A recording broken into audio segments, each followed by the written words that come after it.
enemy of man, but bigotry is worse. Why does a Christian go to church? Why is the cross holy? Why is the face turned toward the sky in prayer?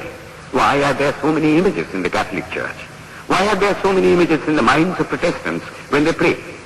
My brethren, we can no more think about anything without a mental image than we can live without breathing. By the law of association, the material image calls up the mental idea and vice versa. This is why the Hindu uses an external symbol when he worships. He will tell you it helps to keep his mind fixed on the being to whom he prays. By the law of association, the material image calls up the mental idea and vice versa. This is why the Hindu uses. After all, how much does omnipresence mean to almost the whole world? It stands merely as a word, a symbol. Has God superficial area? If not, when we repeat that word omnipresent, we think of the extended sky or of space. That is all.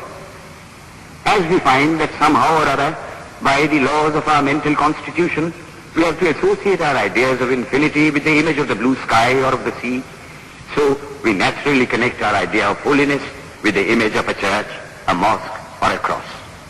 The Hindus have associated the ideas of holiness, purity, truth, omnipresence, and such other ideas with different images and forms. Rise to their idol of a church and never rise higher, because with them religion means an intellectual assent to certain doctrines and doing good to their fellows. The whole religion of the Hindu is centered in realization. Man is to become divine by realizing the divine. Idols or temples or churches or books are only the supports, the helps of a spiritual childhood, or intolerance in its polity, which will recognize divinity in every man and woman, and whose whole scope, whose whole force will be centered in aiding humanity to realize its own true divine nature. May he, who is the Brahma of the Hindus, the Ahura Mazda of the Zoroastrians, the Buddha of the Buddhists, the Jehovah of the Jews, the Father in heaven of the Christians, give strength to you to carry out your noble idea. The star arose in the east.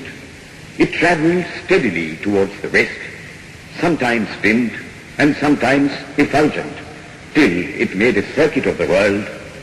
And now it is again rising on the very horizon of the east, the borders of the sun pole, 1,000-fold more effulgent than it ever was before.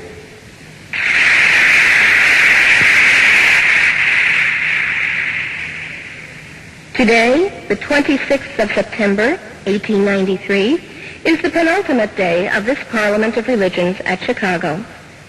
We have listened to engrossing discourses on the religions and theologies of the participating countries in these past 2 weeks. In continuing the series, Swami Vivekananda will now speak on Buddhism, the fulfillment of Hinduism. The religion of the Hindus is divided into two parts, the ceremonial and the spiritual. The spiritual portion is specially studied by the monks. In that, there is no caste. A man from the highest caste and a man from the lowest may become a monk in India, and the two castes become equal. In religion, there is no caste. Caste is simply a social institution.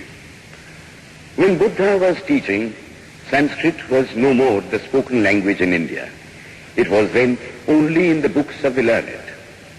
Some of Buddha's Brahmin disciples wanted to translate his teachings into Sanskrit, but he distinctly told them, I am for the poor, for the people. Let me speak in the tongue of the people. And so, to this day, the great bulk of his teachings are in the vernacular of that day in India. Whatever may be the position of philosophy, whatever may be the position of metaphysics, so long as there is such a thing as death in the world, so long as there is such a thing as weakness in the human heart, so long as there is a cry going out of the heart of man in his very weakness, there shall be a faith in God. Let us then join the wonderful intellect of the Brahmin with the heart the noble soul, the wonderful humanizing power of the great master.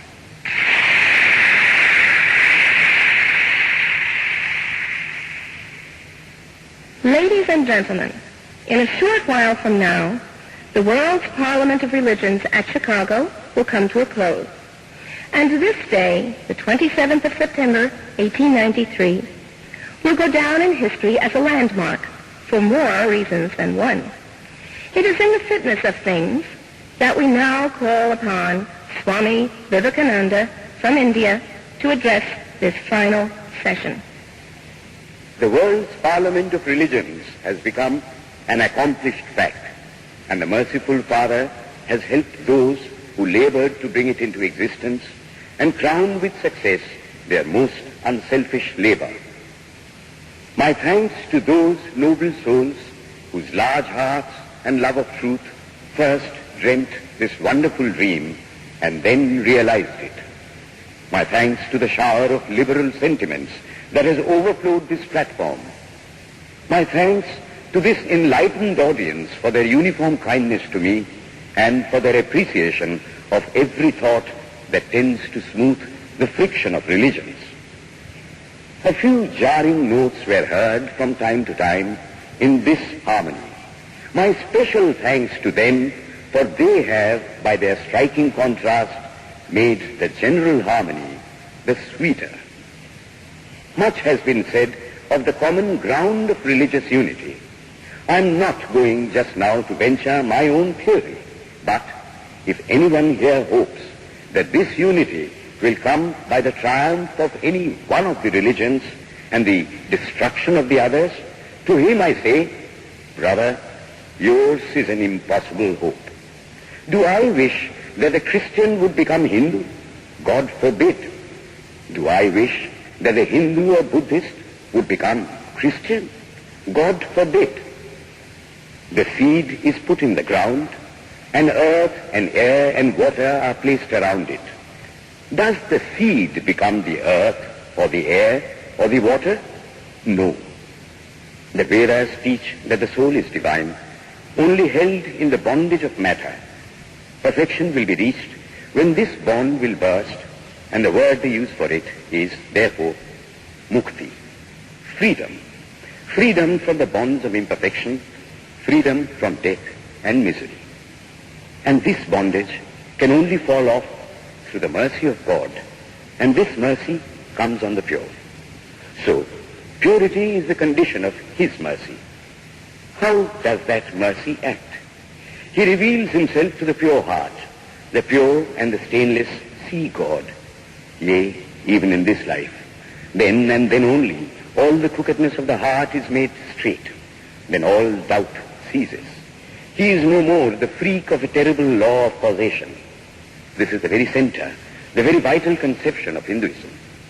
The Hindu does not want to live upon words and theories. If there are existences beyond the ordinary sensuous existence, he wants to come face to face with them. If there is a soul in him which is not full universal soul, he will go to him direct. He must see him, and that alone can destroy all doubts. So, the best proof a Hindu sage gives about the soul, about God, is, I have seen the soul, I have seen God. And that is the only condition of perfection. The Hindu religion does not consist in struggles and attempts to believe a certain doctrine or dogma, but in realizing, not in believing, but in being and becoming. Thus, the whole object of their system is by constant struggle to become perfect, to become divine, to reach God and see God. And this reaching God, seeing God, becoming perfect, even as the Father in heaven is perfect, constitutes the religion of the Hindus. And what becomes of a man when he attains perfection? He lives a life of bliss infinite. He enjoys infinite and perfect bliss, having obtained the only thing in which man ought to have pleasure, namely God, and enjoys the bliss with God. So far, all the Hindus are agreed. This is the common religion of all the sects of India. But then, perfection is absolute, and the absolute cannot be two or three. It cannot have any qualities. It cannot be an individual. And so, when a soul becomes perfect and absolute, it must become one with Brahma, and it would only realize the Lord as the perfection, the reality of its own nature and existence, the existence absolute, knowledge absolute, and bliss absolute. We have often and often read this called the losing of individuality and becoming a stock or a stone. He jests at scars that never felt a wound.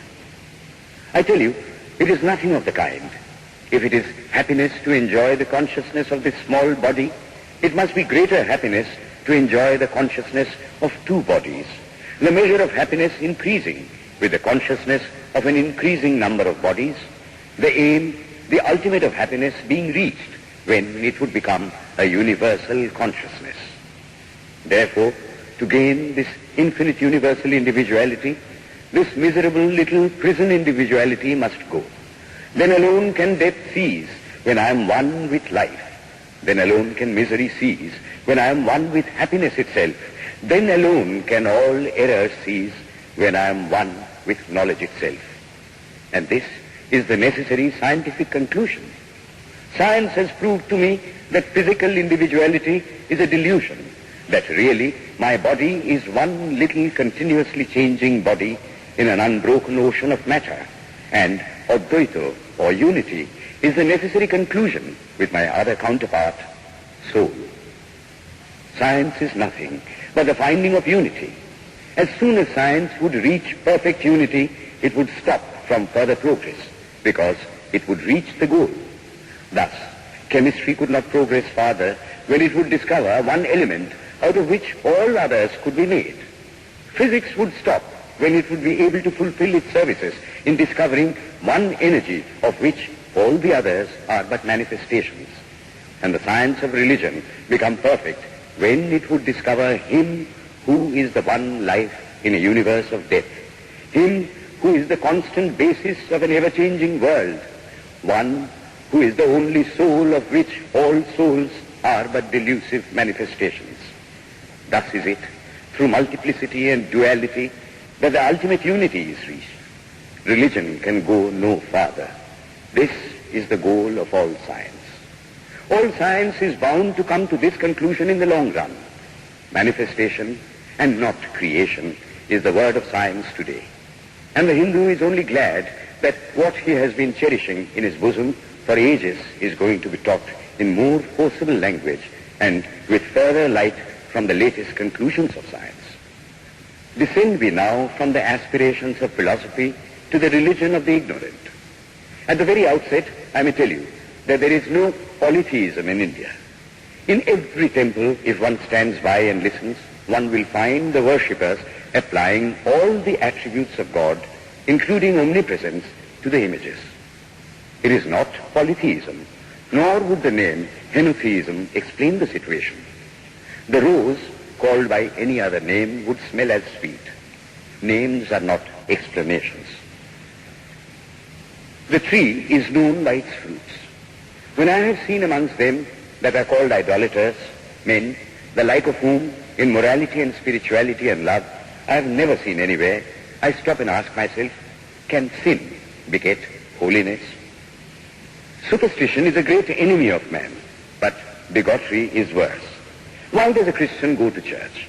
Why is the cross holy? Why is the